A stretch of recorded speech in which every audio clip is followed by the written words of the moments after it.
안녕하세요. 홍원파입니다. 이번 시간은 제2절 과학과 과학적 방법에 대해서 공부를 해보겠습니다. 이번 장을 보시게 되면은 10회 시험에 두 문제가 출제가 되었습니다.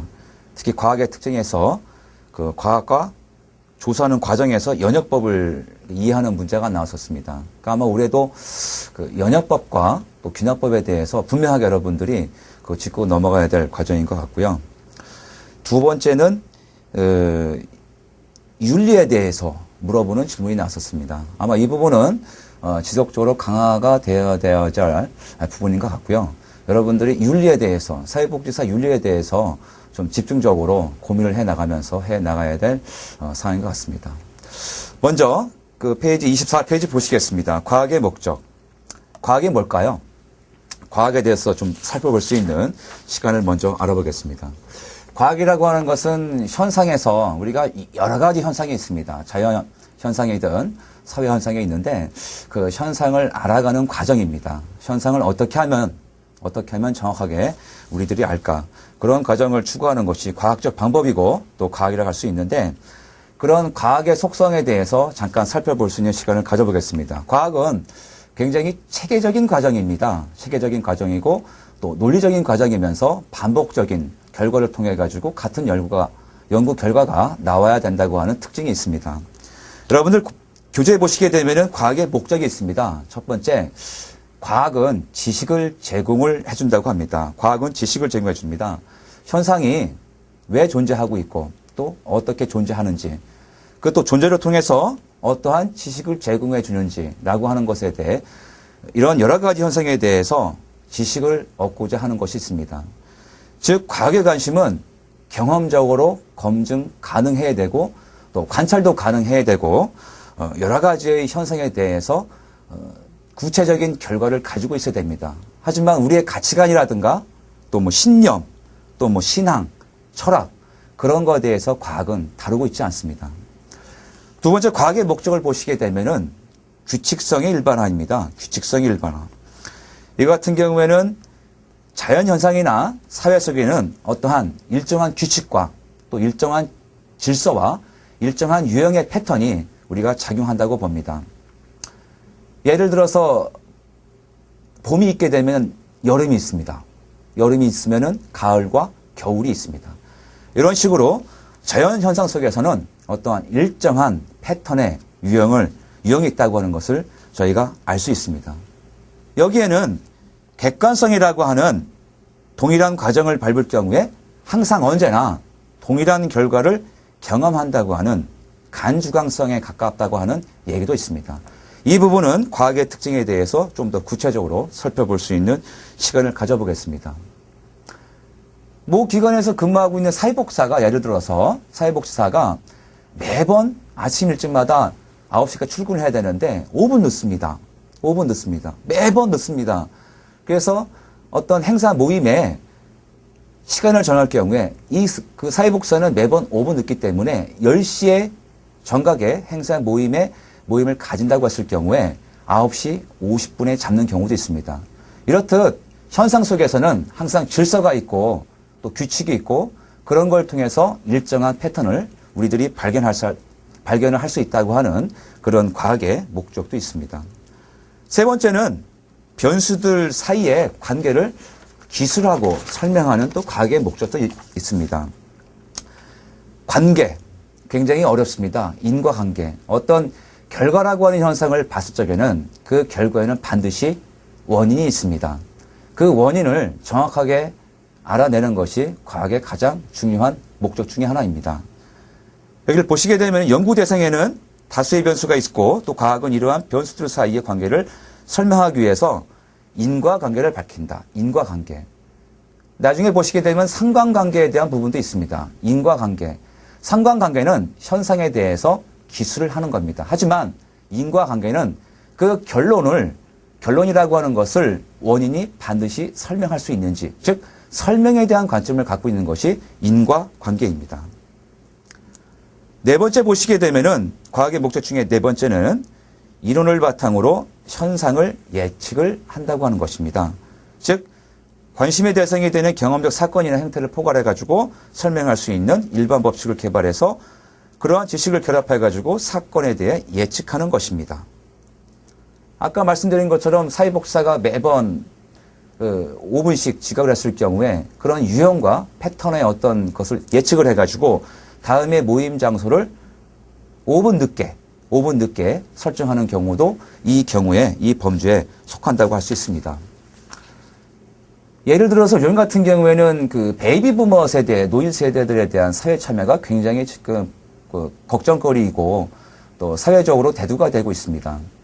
그 베이비 부머 세대에 대한 노인의 그 사회 참여를 무엇으로 이끌어낼 것인지 굉장히 고민을 많이 하고 있는데 그분들의 어떤 사회 참여라든가 그분들의 소득 보장을 했을 경우에는 가계 지출이 늘어나게 되고 결국 그런 것들은 소비 지출에 영향을 미칠 것이다 라고 하는 또 예측을 할 수도 있습니다. 그러니까 이렇듯 과학 같은 경우에는 어떤 그 가설이라고 하는 경험적인 명제를 통해 가지고 현상을 예측하는 그런 목적이 있습니다. 다음은 2번 과학의 특징에 대해서 살펴보겠습니다. 이 부분 굉장히 중요합니다. 이 부분 과학의 특징. 페이지 25페이지 보시게 되면은 3회 때, 4회 때, 5회 때 나왔었고 9회 때 그리고 올해도 나왔습니다. 이 부분은 여러분들이 올해도 나와야 된다고 꼭 나온다고 보시면서 공부를 하시면 좋을 것 같습니다. 특히 과학이라고 하는 특징에서는 용어가 굉장히 어렵습니다. 하기 때문에 그 용어에 대한 정의와 또는 그 용어가 의미하는 개념에 대한 정의를 분명하게 그 인식을 하고 또 학습을 한 상태에서 이 부분을 접근하는 것이 좋겠다고 말씀을 드립니다. 첫 번째 뭐가 있습니다. 과학은 논리적입니다. 로지컬. 어떤 그 논리적인 사고 활동을 통해 가지고 그 과학적인 설명을 지금 설명하고 있습니다. 즉 논리적이다. 즉 체계적이면서 수리적이다라고 이렇게 표현을 할 수 있을 것 같습니다. 예를 들어서 아까 말씀드린 것처럼 공부를 하지 않으면 공부를 잘한다는 것은 논리적이지 못한 말입니다. 네. 그러니까 이것들을 또 예를 들어서 경제적인 상황이 악화가 되면은 신용불량자의 숫자가 늘어난다. 이 같은 경우는 굉장히 논리적으로 설명을 할 수 있습니다. 첫 번째 말씀드린 공부를 하지 않으면 공부를 잘한다. 이거는 굉장히 구체적이면서 어떤 현상에 대한 구체적인 설명이 불가능한 것입니다. 공부를 하지 않으면 공부를 잘한다고 하는 것. 그래서 공부를 하지 않으면 구체적으로 설명할 수 있는 또 구체적으로 제시할 수 있는 근거가 돼야 되는데 그런 현상은 과학이라고 말을 할 수가 없습니다. 예를 들어서 1 더하기 1은 2입니다. 이거는 굉장히 과학입니다. 예를 들어서 3 곱하기 3은 9입니다.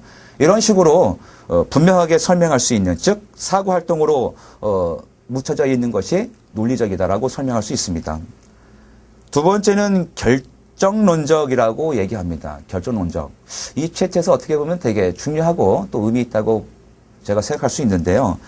교재 보시게 되면 모든 현상은 반드시 뭐에 의해서? 반드시 원인에 의해서 현상이 일어난다. 원인에 의해서. 즉 모든 현상의 배후에는 원인이 있습니다. 그 원인을 밝혀내고자 하는 것이 과학이고 또 밝혀낸 그 여러 가지의 보편적인 지식 체계를 과정을 만들어내는 것이 이론이라고 할 수 있습니다. 이렇듯 모든 현상에는 원인이 있는데 그 원인을 굉장히 체계적이고 논리적이고 그런 현상 속에서 원인과 결과를 밝혀야 된다라고 하는 결정론적이라고 하는 의미가 있습니다. 모든 현상의 배후에는 원인이 있다. 여기 교재 보시게 되면은 확률적 결정론이라고 하는 것이 있습니다. A이면 B이다가 아니라 A이면 B인 경향이 있을 수 있다. 요즘 같은 경우에는 확률적 결정론이라고 하는 그런 개연성을 가지고 또 확실성을 따지는 확률적 결정론의 의미가 있다고도 볼 수 있습니다. 세 번째는 일반적이다고 하는 특징이 있습니다. 일반적. 즉 개별적인 현상을 설명하기보다는 많은 대상의 어떤 일반적인 성향을 만들어내서 그 상황을 이해하는 것을 말합니다. 즉 소수의 어떤 그 현상이 아니라 보편적인 그 다수의 현상을 가지고 전체의 상황을 만들어 나가는 것을 볼 수 있습니다. 즉 과학을 보시게 되면 아까 말씀드린 것처럼 과학의 가장 궁극적인 목적이 뭘까요? 우리가 이런 과학과 과학적인 방법들을 배우는 것 중에 하나 가장 중요한 것은 일반화입니다. 일반화. 그러니까 우리가 어떤 현상을 가지고 우리가 보여주는 현상을 가지고 일반화시키기는 굉장히 한계가 있습니다. 또 거기에 대한 도전을 굉장히 많이 받습니다. 사회과학 같은 경우에는 주 원료가 인간이고 인간에 대한 여러 가지 성향이라든가 활동이라든가 태도에 대해서 조사를 하고 검증하는 과정이기 때문에 자연과학처럼 당연한 논리에 의해서 과정에 의해서 답이 나오질 않습니다. 그 사람이 가지고 있는 여러 가지의 심리적인 변화들 또 놓여져 있는 상황들 그런 것에 대한 제어와 통제와 분명한 어떤 그 절차가 수반되지 않게 된다고 했을 경우에는 굉장히 오류가 많고 또 굉장히 그 결정하기가 어려운 학문 중에 하나가 사회과학입니다. 이렇듯 굉장히 오류가 많고 또 편차가 많은 사회과학을 일반화시키고 또 보편적으로 객관화시키기 위해서는 어떻게 하면 그런 과정을 통제할 수 있을까? 통제할 수 있는 여러 가지 현상들을 배워나가는 것이 사회과학입니다. 이렇듯 과학의 특징 중에서 세 번째 일반적이다라고 하는 것은 어떤 소수에서 나온 그 현상만을 가지고 우리가 접근하려고 하는 것이 아니라 소수에서 나온 그 조그마한 현상을 다수의 현상으로까지도 적용을 할 수 있는가. 이것이 바로 과학에서 추구하는 궁극적인 목적이라고 이렇게 얘기할 수 있습니다. 다음은 과학의 특징 네 번째, 간명한 것을 추구한답니다. 간명하다. 이건 뭘까요? 교재를 보시게 되면은 과학의 간명성은 그 어떤 현상을 이해함에 있어가지고 최소한의 설명 변수, 최소한의 설명 변수만을 가지고 최대의 설명을 하는 것을 말합니다. 이는 뭐 간결성과는 다른 의미다라고 이렇게 표현이 될 수 있는데, 여러분들이 이제 최소의 어떤 그 현상을 가지고 최대의 어떤 그 현상을 만들어낸다. 이렇게 보시면 되는데, 예를 들어서 사회복지 1급 시험에서 합격을 좌지우지하는 것은 뭘까요? 핵심은 뭘까요? 또는 뭐 사회복지 그 1급 시험에서 합격을 하기 위해서는 수험생들이 어떻게 해야 될까요? 두 가지 질문을 할 수 있습니다. 첫 번째 같은 경우는 핵심입니다. 사회복지 1급 시험에서 합격을 하기 위해서 어떤 것이 핵심일까? 또는 사회복지 1급을 하기 위해서는 어떻게 해야 될까? 뭐 예를 들어서 이렇게 뭐 동영상 강의를 뭐 일주일에 나는 반드시 1시간씩 3번을 듣는다. 또는 뭐 여자친구와의 만남의 횟수를 시험 기간 동안은 줄일 것이다. 그동안 잠을 잤던 것을 뭐 3시간 잤던 것을 2시간 잔다. 이런 식으로 과학이라고 하는 것은 구구절절하게 물어보는 것이 아닙니다. 핵심, 한두 가지의 설명을 가지고 다수의 어떤 변수를 설명하는 것, 즉 이것을 간명한 것을 추구한다. 과학에서는 이렇게 표현을 할 수 있습니다. 다섯 번째, 26페이지 다섯 번째 보시게 되면은 구체적이다. 구체적입니다. 그러니까 우리가 사회복지 프로그램의 어떤 그 현상을 보게 되면은 그 목적을 만듭니다. 목적. 근데 목적을 만드는 과정에서 목적을 잘 만들기 위한 조건 중에 하나가 이겁니다. 즉 측정 가능해야 되고요. 그런 구체적이어야 됩니다. 그리고 단어가 그 현상을 설명할 수 있는 실현 가능성이 있어야 되고요. 이렇듯 사회과학은 인간의 어떤 현상을 관찰을 하고 그 관찰 속에서 어떤 일정한 유형의 패턴을 찾아내는 부분이 있기 때문에 그 현상이 굉장히 구체적이지 않으면은 발견을 할 수가 없습니다. 즉 다시 말씀드리면은 알기 쉽게 정확하게 그 정의를 말하는데 이 과정 속에서 여기 교재를 보시게 되면은 조작하라고 하는 과정을 통해서 구체적인 표현을 할 수 있다고 되어 있습니다. 조작화. 사회복지 조사론 과목에서 굉장히 중요한 용어 중에 몇 가지를 꼽는다고 했을 경우에 그 중에 하나가 조작화에 대한 개념입니다. 조작화. 이분은 다음 시간에 공부를 하시겠지만 개념과 개념적인 정의, 조작화, 조작적 정의에 대한 그 설명이 있습니다. 그러니까 모든 현상에 대해서 사회 현상은 모든 현상에 대해서 측정하기 굉장히 애매모호하게 단어들이 설정이 되어 있습니다. 평등하다. 저는 지금 굉장히 행복합니다.